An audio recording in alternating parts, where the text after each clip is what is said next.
guys, so I'm in my friend's 370Z. I'll be doing an oil change today, and let's take it for a spin before a quick oil change.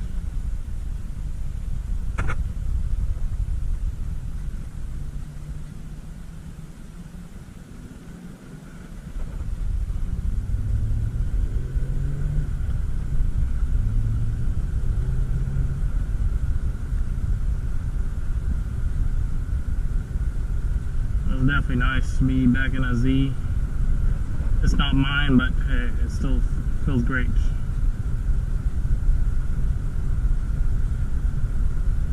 And this one sounds, it's not loud, but it's okay. It's definitely not loud as my 370Z. And definitely feels fun. Also has the rail match feature. So let's get to work, guys. We need to change the oil now. So let's check the oil level with the dipstick and see how low it is.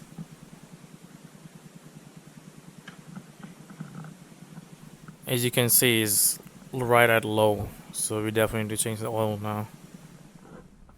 So next we're gonna raise the car with the jack and put it on a jack stand. In this case, 2 jack stands. Now use a jack as a backup just in case. You can use a ramp and you raise your car, or even a portable lift, but in my case, jack stand. So we're gonna remove the oil cap before we drain the oil, and if it's tied on, use some pliers. It should work.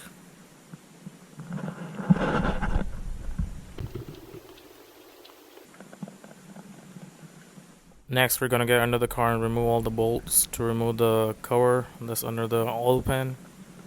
There might be a few bolts, and a few might be missing too. There could be some clips also. And make sure you use a 10mm to remove the bolts. To make it easier to remove the bolts, use a drill, or else you can use a socket or whatever you got. Once you remove all the bolts, you should be able to pull the car down, and you should be able to see the drain plug and the oil filter. As you can see, here's our oil filter, and right below there is a drain plug. We're gonna remove both next. To remove the drain plug, make sure you use a breaker bar. It will make it way easier to remove it. So once you loosen up the drain plug, you can use your hand to remove it.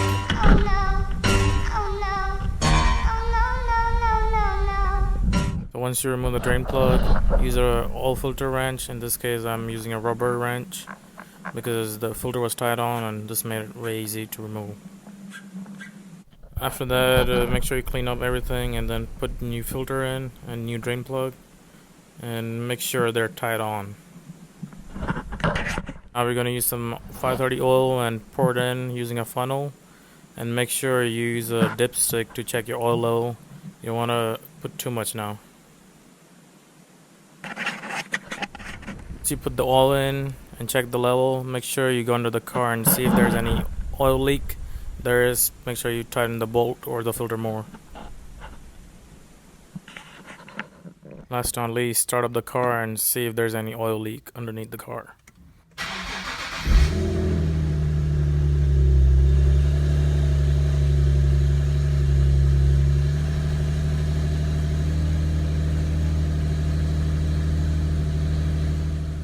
Well, hope you guys enjoyed the video, and if you have any questions, comment, please leave it below, and like the video if you can, and subscribe if you haven't.